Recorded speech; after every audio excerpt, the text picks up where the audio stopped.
Start the beat. 안녕하세요. 돈 버는 세상 돈세영입니다. 사무실에 나와서 앞으로 3월 9일 날이 대통령 선거입니다. 3월 9일 날 정권 교체가 되고 세상이 바뀔 때 어떤 종목이 어떤 섹터가 가장 강력한 힘을 가지고 상승할 건지 예상을 해봤지만 한 섹터만 생각이 납니다. 바로 원전 섹터에는 여러 종목이 있는데 두산중공업이 있고요. 이렇게 두산중공업의 지주회사 두산이 있습니다. 그래서 오늘은 두산에 대해서 공부를 할 거고요. 두산을 공부하게 되면 두산중공업도 당연히 공부가 되는 겁니다. 두산은 두산중공업의 지주회사입니다. 40%를 갖고 있고요. 두산중공업은 저는 두 가지 섹터로 보고 있는데 신원전, SMR 그리고 수소에너지로 보고 있습니다. 그래서 제가 두산을 좋아하는 겁니다. 수소에너지도 미래에 매우 좋은 섹터고요. 신원전 섹터도 매우 좋은 섹터입니다. 두산중공업은 신원전 분야 SMR의 독보적인 설계와 시공 능력을 갖고 있습니다. 보이는 이미지처럼 크지가 않고요. 일체형입니다. 냉각수는 나트륨을 쓰고 있어요. 나트륨을 쓰고 있다는데 의미를 둬야 되는 것이 그동안 원전에 사고가 난 이유는 다 냉각수가 바닷물을 쓰고 있었어요. 그래서 일본에 해일이 왔을 때 큰 사고가 났지만 신원전은 일체형이기 때문에 바닷물로 냉수를 쓰지 않습니다. 나트륨을 쓰고 있기 때문에 대형 원전보다 이렇게 일체형 원전은 사고의 위험이 거의 제로에 가깝습니다. 우리가 다시 원전을 다시 보는 시각으로 볼 필요가 있는 거죠. 원전이 가장 무서웠던 건 뭐냐? 가성비는 제일 좋은데 저게 한번 폭파나 방사능이 유출이 되면 엄청난 재앙이 옵니다. 그런데 이제는 원전도 신원전이 되면서 소형화되면서 그 위험이 엄청나게 줄었습니다. 그래서 원전 에너지를 다시 봐야 되는 거고요. 원전은 탄소 중립에 가는 중간적인 에너지가 탄소 중립에 가는 탄소를 방출하지 않는 에너지이기 때문에 가성비가 최고입니다. 그래서 수소 에너지를 가는 탄소 중립에 가는 에너지에 가장 중요한 에너지가 될 거라고 저는 장담합니다. 두산은 두산 퓨얼셀도 갖고 있는데 신재생에너지, 연료전지 이쪽에 전 세계 1위입니다. 이쪽도 매우 유망하죠. 지난 3일 대선 후보 토론회에서 화제가 됐던 단어죠. 바로 녹색산업 분류체계인 그린 텍소노미인데요. 유럽연합 EU가 원자력 발전을 그린 텍소노미에 포함시키면서 우리나라도 대응에 비상이 걸렸습니다. 그린 텍소노미는 특정 기술이나 산업활동이 친환경인지 아닌지를 판별할 수 있는 국제 기준입니다. EU에서는 그동안 에너지원, 특히 원자력과 천연가스 발전의 포함 여부를 놓고 각국이 갑론을박을 벌여왔습니다. EU는 결국 두 에너지원을 탄소 중립에 기여할 수 있는 그린 텍소노미로 분류하는 규정안을 확정 발의했습니다. 단 신규 원전이 녹색으로 분류되기 위해선 2045년 전에 건축 허가를 받아야 하고 2050년까지 방사성 폐기물을 안전하게 처분할 수 있는 국가에 위치해야 한다는 조건이 붙었습니다. 앞서 환경부는 지난해 12월 K 텍소노미를 발표하면서 액화 천연가스 LNG는 포함했지만 원전은 제외했습니다. 환경부는 사회적 의견을 수렴해 원전 포함 여부를 결정하겠다는 입장입니다. 오늘 제가 두산을 선택한 이유는 이 뉴스 때문입니다. 얼마 전 사자토론 대통령 선거 사자토론에서 텍소노미라는 그 생소한 단어를 이재명 후보가 이야기를 했습니다. 이재명 후보는 탈원전에 찬성하는 거고요. 윤석열 후보는 탈원전에 반대를 하는 거죠. 이 뉴스는 결국 누가 승리를 했느냐? 윤석열 후보입니다. 탈원전은 결론은 뭐냐면 유럽은 탄소 중립으로 가는 에너지에는 원전이 꼭 필요하다고 결정을 내린 겁니다. 저희 같은 전문가는 벌써 알고 있었죠. 미국이 바이든이 되면서 원전을 다시 살리는 거로 결정을 했고 유럽이 탈원전으로 가다가 이거는 잘못된 거다. 그래서 다시 원전을 살리는 분위기로 전환 중이었어요. 그 이유는 재생에너지는 무슨 뜻이냐면 에너지가 계속 나오는 겁니다. 한마디로 태양열, 풍력이라고 볼 수 있습니다. 태양열과 풍력은 가성비가 안 나오냐면 태양열은 해가 안 뜨면 발전이 안 되고요. 풍력은 바람이 안 불면 발전이 안 됩니다. 지금 현 정부 그리고 이재명 후보는 착각을 하고 있는 게 자기들이 뭐 아는 것처럼 얘기하지만 사실 잘 모르는 겁니다. 왜냐하면 저는 전기기사기도 하고 20대 때 화력발전소에도 직접 시공을 했고요. 원자력발전소에도 저는 투입이 된 사람입니다. 그리고 국가 자격증인 전기기사를 갖고 있고요. 발전소라는 거는 상시 전원이 돼야 되는 건데 태양열과 풍력은 상시 전원이 될 수가 없습니다. 태풍이 불거나 구름이 끼면 태양열은 꽝이고요. 그리고 바다에 있는 풍력 발전소는 맨날 바람이 부는 게 아닙니다. 그리고 바람이 많이 부는 나라가 있고요. 바람이 덜 부는 나라가 있고요. 우리나라는 바람이 많이 불지는 않는 나라입니다. 영국 같은 데가 많이 바람이 불어서 풍력으로 가다가 좀 기상 이변 때문에 영국이 바람이 안 불어서 전기 발전에 실패를 했습니다. 그래서 영국이 우리도 원전으로 가자고 결정을 내렸고요. 프랑스는 70%의 발전 용량이 원전입니다. 그래서 탈원전으로 가다가 다시 프랑스도 원전 말고는 답이 없기 때문에 다시 원전을 살리자고 결정을 내렸죠. 그러나 우리나라는 왜 후행으로 가는지 참 한심합니다. 정권 교체가 된다면 월성 원자력을 다시 살릴 거고 지금 멈춰있는 원자력을 살릴 거고 우리나라가 독보적인 기술력을 가지고 있는 신원전, 소형 원전이죠. 그거를 샘플로 시공을 하기 시작할 겁니다. 그러면 우리는 앞으로의 가장 강력한 에너지인 친환경 에너지인 원전에서 독보적인 기술력으로 다시 대한민국의 먹거리가 생기는 거죠. 자, 한번 공부해 보겠습니다. TV토론회에서 최대 수학 아리백과 태소노비. 태소노비는 아까처럼 설명을 했고요. 아리백은 저도 그렇게 두산중공을 투자를 하면서 원전과 탄소 중립 그리고 친환경 에너지에서 공부를 많이 한 사람인데 아리백이라는 단어는 저도 처음 들어봤습니다. 참 생소한 단어입니다. 지금 구독하시는 분들도 아리백을 들어보셨습니까? 저는 처음 들어봤습니다. 태소노비도 사실 제가 관심 있던 분야는 아닙니다. 알리백을 찾아보니까 알리백은 뭐냐면 알리백은 100% 재생에너지로 쓰는 기업의 캠페인을 하는 겁니다. 그러니까 알리백은 100% 재생에너지로 에너지를 쓰는 기업에 추천을 하는 거죠. 그러나 재생에너지로 100% 된다는 거는 현재 기술로는 불가능하다고 저는 생각을 합니다.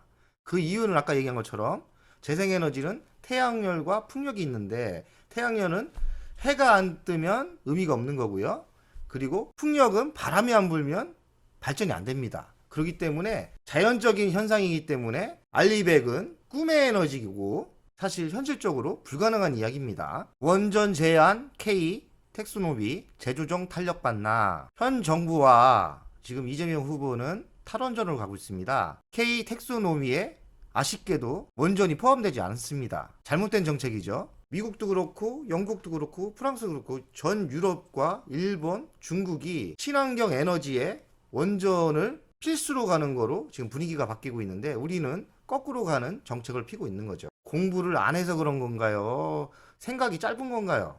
아니면 나라를 망하게 하기 위해서 이런 정책을 하는지 모르겠지만 전문가인 돈세영 입장에서는 우리나라는 원전을 살려야 되고 원전 중에 앞으로의 대세인 소형원전 SMR을 살려서 그거와 수소에너지와 연동을 시키는 시스템으로 가야 됩니다. 그래야 국가 경영이 생기는 거고 전기세가 당연히 싸지고요. 그러면서 전체적인 우리나라 국내 기업이 살고 그리고 원전의 독보적인 기술력을 가지고 있는 두산중공업, 두산 한전 KPS 같은 기업들 수많은 중소기업이 다시 먹거리가 생기는 겁니다. 문재인 정권에서 탈원전을 해서 원전 생태계가 무너졌습니다. 다시 살려야 됩니다. 아주 잘못된 정책이었고요. 지금 정권 교체를 해서 원전을 살린다면 우리는 다시 새 역사를 쓸 수 있는 겁니다. 제가 보기에는 원전을 살리는 거는 여야를 떠나서 국가를 위해서 꼭 살려야 되는 에너지입니다.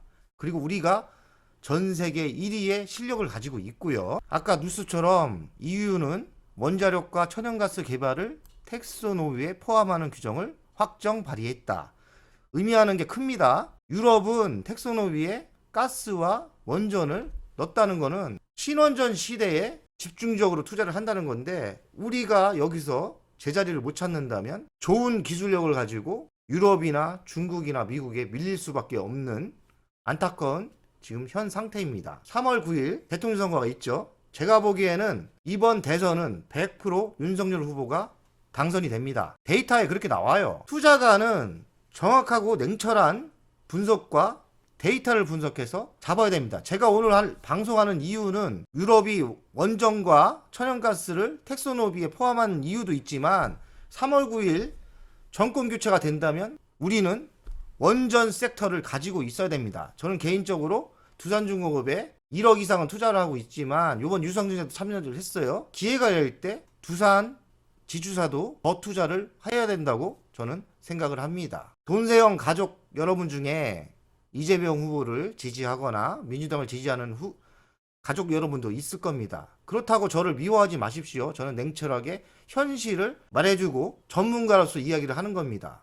그렇기 때문에 자기가 좋아하는 지지자와 정당과 상관없이 투자가로서는 원전이 맞고요. 원전에 투자를 해야 됩니다. 그렇기 때문에 저를 미워하지 마시고 혹시 섹터에 아직 투자를 안 했다면 20% 이상은 원전 섹터에 투자를 해야 합니다. 제가 장담합니다. 앞으로의 정경영, 미, 중, EU 모두 원자력 인정, 한국만 거꾸로 간다. 참 잘못된 정책입니다. 한국만 거꾸로 가고 있어요. 그러나 3월 9일 정권 교체가 된다면 다시 제자리로 옵니다. 저희는 발빠르게 지금 한 달 남았죠? 한 달 전에 원전에 투자를 해야 됩니다. 우리는 돈세영 가족 여러분들은 빨리 현실 판단을 하시고 투자해서 성공을 하려면 유리한지 어떤 섹터가 돈을 많이 벌 건지 그게 중요하죠. 우리는 윤석열이 되든 이재명이 되든 사실 상관이 없습니다. 돈 버는 게 최고죠. 제가 힌트 줍니다. 정권 교체는 100% 됩니다. 그리고 정권 교체가 됐을 때 원전이 가장 강력한 섹터가 됩니다. 원전에는 두산중공업이 있고 두산이 있고 중소기업이 있습니다. 한전 KPS가 있고 한전 기술이 있고요. 더 많은 회사들이 있겠죠. 그거는 알아서 찾아서 투자를 하십시오. 저는 대기업 위주로 투자를 하기 때문에 두산중공업과 두산만 투자를 하겠습니다. 녹색 분류 체계 가이드라인 재검토에 원전 포함시켜야 당연히 포함시켜야죠. 원전은 당연히 친환경에 포함시켜야 되는 겁니다. 이번 대선 후보에 텍소놈이라는 단어가 나왔습니다. 원전은 친환경이냐 반환경이냐. 이재명 후보는 원전은 위험하고 반환경이라는 거죠. 그리고 윤석열은 친환경이라는 거죠. 전문가인 저는 판단하기에 이재명 후보가 틀린 말을 했습니다. 신재생 에너지가 원전보다 가성비가 높다고 했죠. 그거는 아주 잘못되고 공부를 더 하셔야 됩니다. 왜냐하면 친환경 재생 에너지는 발전을 돌리는 날짜가 매번 돌릴 수가 없는 겁니다. 가성 날짜가 올라오지 않아요. 제가 알기로는 20%밖에 안 됩니다. 20%는 무슨 얘기냐면 100일 중에 20일만 가동할 수 있다는 뜻입니다. 제가 얘기했죠. 신재생 에너지가 재생에너지의 단점은 뭐냐면 해가 안 뜨면 발전을 못해. 바람이 안 불면 발전을 못해. 그 결정적인 단점을 모르시는 분들입니다. 그러나 원전은 원전 봉만 꽂으면 한 번 꽂고 에너지는 20년을 쓸 수 있습니다. 물론 폐기물이 처리가 중요한데요. 그것 때문에 원전을 싫어하는 분도 있지만 폐기봉 그 기술력도 엄청나게 발전을 했습니다. 제가 알기로는 지금 현재 두산중공업이 갖고 있는 폐기물 그 처리가 원자력 폐기물 처리가 20분의 1로 줄이는 그 정도 수준까지 올라왔습니다. 그렇기 때문에 폐기물이 그렇게 큰 문제가 되지 않습니다. 기술은 더 발전하겠죠. 그리고 원전의 폐기물은 양이 적어야 원전의 폐기물은 양이 적습니다. 하지만 태양열이 더 문제예요. 태양열 뭐냐? 20년 쓰고 폐기를 처리하는데 그 판때기가 너무 커요. 그거 어떻게 처리할지 아직 기술력도 없습니다. 재생에너지를 제가 공부하는 차원에서 지식백과를 쳐봤습니다. 재생에너지는 화석연료와 원자력을 대체할 수 있는 무공해 에너지다. 재생에너지는 크게 태양열, 태양광 발전, 바이오맥스, 풍력, 소소력, 지열, 해양에너지, 폐기물 에너지로 이렇게 크게 구분한다. 제가 재생에너지의 치명적인 단점을 이야기했죠. 제 이야기가 맞지 않습니까? 해 안 뜨면 꽝, 바람 안 불면 꽝. 왜 치명적인 약점을 얘기 안 하죠? 이 신문에 보면 이재명 재생에너지 100% 갈 수 있다. 윤석열 현실적으로 불가능하다. 어떤 게 정답일까요? 100% 제가 보기에는 현실적으로 불가능한 게 정답입니다. 현실적으로 불가능합니다. 뭐 100년, 200년 뒤에는 가능할 수도 있을 수도 있겠지만 현실적으로 불가능합니다. 그 이유는 해 안 뜨면 꽝이고요. 바람 안 불면 꽝이기 때문에 가성비가 안 나옵니다. 이재명 후보는 가성비가 원전보다 좋다고 얘기했는데 무슨 근거로 이야기를 했는지 참 근거 좀 대고 이야기를 했으면 좋겠습니다. 전혀 틀린 얘기십니다. 이 후보는 핵 폐기물을 제대로 처리하지 못하는 상황인데 어떻게 처리할 거냐. 윤 후보는 폐기물 처리 기술이 신재생 에너지 고도화보다 더 빠르다. 이게 맞는 말입니다. 지금 두산중공업이 갖고 있는 원전 폐기물 기술이 엄청난 속도로 발전하고 있습니다. 지금 예전보다 20분의 1로 줄이는 기술력이 지금 있습니다. 우후죽순 신재생 발전 이용률은 글쎄 1년 새 생산선을 비해 20% 늘려도 발전 비중 6%대로 변화 없어. 많이 시공을 했는데 문재인 정권에서 많은 신재생 에너지 시공을 했는데 국가 에너지의 6%밖에 안 된다는 뜻이고요. 원전 가스 가성비에 못 따라가. 저효율 원인은 낮은 이용률, 원자력은 80%인데 풍력은 20%다. 제가 이야기한 게 이겁니다. 원자력은 에너지를 꽂고 언제든지 가동하면 80%를 쓸 수 있는데 풍력은 바람이 안 불면 가동을 못 해요. 100일을 따졌을 때 20일밖에 발전이 안 되는 겁니다. 이용률이 떨어지기 때문에 가성비가 안 나오는 겁니다. 저는 근거를 댔죠. 이재명 후보는 근거를 대십시오. 왜 신재생 에너지가 가성비가 원전을 이길 수 있는지 말도 안 되는 소리를 하지 마세요. 국민을 속이지 마세요. 에너지는 과학입니다. 그리고 현실입니다. 그렇기 때문에 문재인 정부 같이 똑같이 그렇게 국가가 망하는 길로 가면 안 됩니다.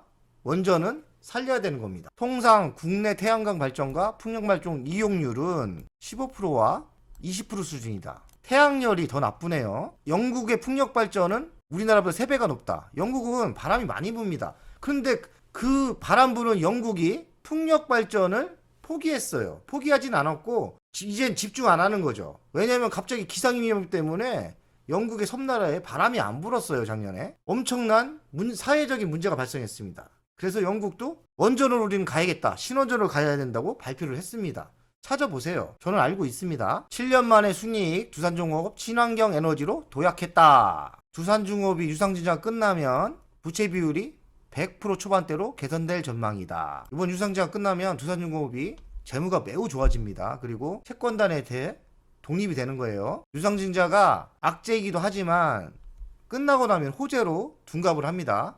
미 뉴스케일 파워 중소형 모듈 원전 사업 순항 두산중공업하고 삼성물자가 투자를 했다. 두산중공업은 뉴스케일 파워에 4,400만 달러 그리고 7월에 6천만 달러를 통해서 1억 달러를 쏘아 부었습니다. 1억 달러는 우리나라 돈으로 하면 한 1200억 정도 돼요. 1000억 정도 투자를 해서 두산중공업은 3조 원 이상의 물량을 따낼 수 있을 거라고 기대하고 있다. 1000억 투자하고 3조 정도 기자재를 납품한다면 대박이죠. 그리고 뉴스케일 파워가 잘하면 올해 3월달 나스닥이 상장이 됩니다. 나스닥이 상장되면 지분을 갖고 있기 때문에 지분법 투자 이익도 나오겠죠. 두산중공업, 두산은 매우 매력적인 타이밍이라고 저는 생각을 합니다.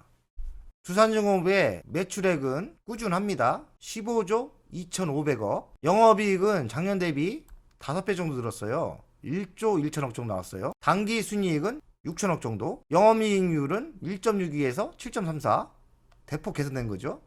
순이익도 적자에서 흑자로 돌아섰고 ROE도 적자에서 16.52. 주당 배당금은 잘 순이익이 놓을 때는 5,200원까지 줍니다.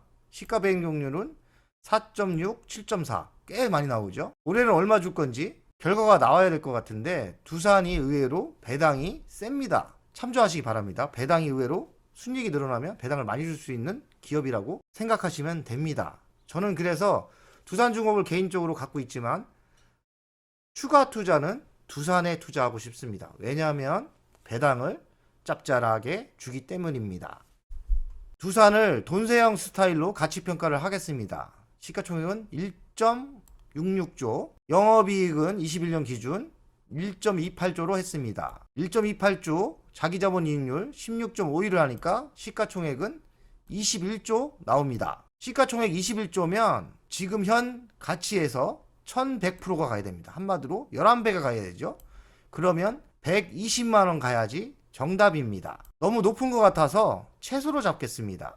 영업이익 1.28조 곱하기 자기자본이익을 10배 했습니다. 최소로 잡은 거죠. 그럼 12조 정도 가야 됩니다. 12조도 지금 시가총액은 1.66조이기 때문에 8배 갈 수 있는 폭이 있습니다. 적정가는 80만원으로 보입니다. 80만원 플러스 미래 먹거리, 수소, 소형원전, SMR이 있기 때문에 더 큰 상승을 예상합니다. 주간 차트를 분석하겠습니다. 적정가는 80만원 잡았죠. 지금 10만원대인데 추세선을 한번 그려보겠습니다.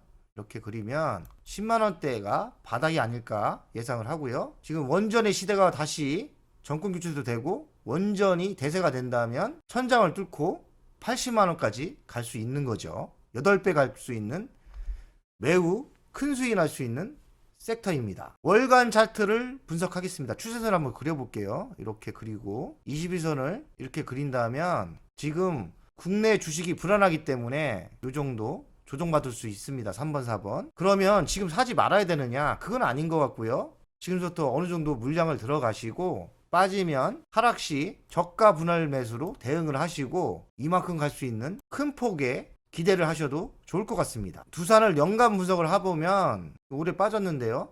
이게 다시 이렇게 양봉을 그릴 수 있습니다. 기업이 다시 턴을 하고 살아나면 무조건 삼봉이 그려질 수 있습니다. 제가 봐선 연간 차트를 분석해보면 앞으로 올해를 따져서 내년까지는 급상승할 수 있는 차트입니다. 두산 이수를 보겠습니다. 이번 유상증자 끝나면 빚을 많이 갚기 때문에 채권단 졸업 임박. 채권단의 졸업을 하면 뭐가 좋냐면 자유롭게 새로운 분야에 새로운 먹거리에 투자를 할 수 있는 겁니다. 타치를 안 받는다는 얘기죠. 그렇기 때문에 성장할 게 있다면 채권단에 졸업을 하는 것은 대형 호재입니다. 두산은 그린 수소가 생산이 가능하고요. 수전의 기술이 있고 수소 연료 전지도 매우 잘합니다. 미국 SMR 뉴스 K파워는 나스닥에 3월달 상장할 가능성이 있고요. 뉴스 케어 파워가 상장을 하고 성장을 한다면 동방상장을 할 겁니다. 1억 달러를 투자했죠. 우리나라 돈으로 1200 정도.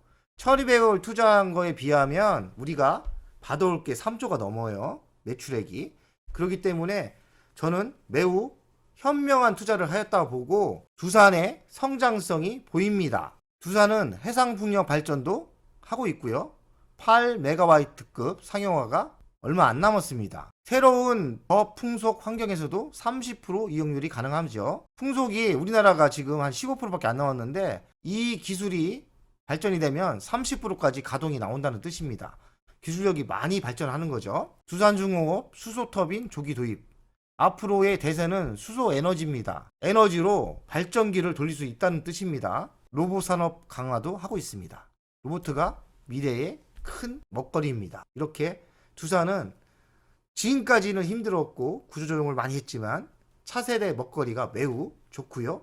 독보적인 기술력을 갖고 있기 때문에 매우 좋아 보입니다. 결론을 내리겠습니다. 두산이 있고 두산 우선주가 있습니다. 두산은 지금 자회사 실적이 매우 개선되고 있고요. 신규 사업으로는 수소가 있고 신원전 SMR, 풍력, 신재생 에너지에도 기술력이 있습니다. 한마디로 친환경 기업으로 변신 중인 거예요. 배당 투자 매력도 있어서 4% 천천히 3호기 전략으로 가면 좋을 것 같습니다. 두산 우선주도 지켜보아야 되는 것이 두산 우선주는 배당이 한 6%대 나옵니다. 여러분들 두산과 두산 우선주를 잘 지켜보시고 저가 분할 매수로 간다면 새로운 시대, 새로운 정권이 탄생이 됐을 때 어찌 보면 가장 강력한 회사가 되고 우리에게 큰 돈을 벌 수 있는 기회를 줄 수 있습니다. 이것저것 따지지 않고 우리는 살아남아야 되고요. 두산은 매우 매력적인 섹터입니다. 참조하시고 투자에 돈세용 가족 여러분들 오늘 신원전, 친환경 에너지 공부 많이 하셨죠? 아는 게 지식이고 아는 게 힘이고 아는 게 돈입니다. 오늘 공부하신 거 잘 참조하시고 실행하십시오. 실행을 안 하면 꽝입니다. 그렇기 때문에 신재생 에너지, 탈원전, 탄소 중립 많이 공부하시고 앞으로의 미래는 원전 없이는 안 된다. 그렇기 때문에 우리는 원전 섹터에 투자를 해야 된다는 결론입니다. 자, 여러분 여기서 마무리를 하겠습니다. 화이팅 하시고요. 부자 됩시다. 화이팅!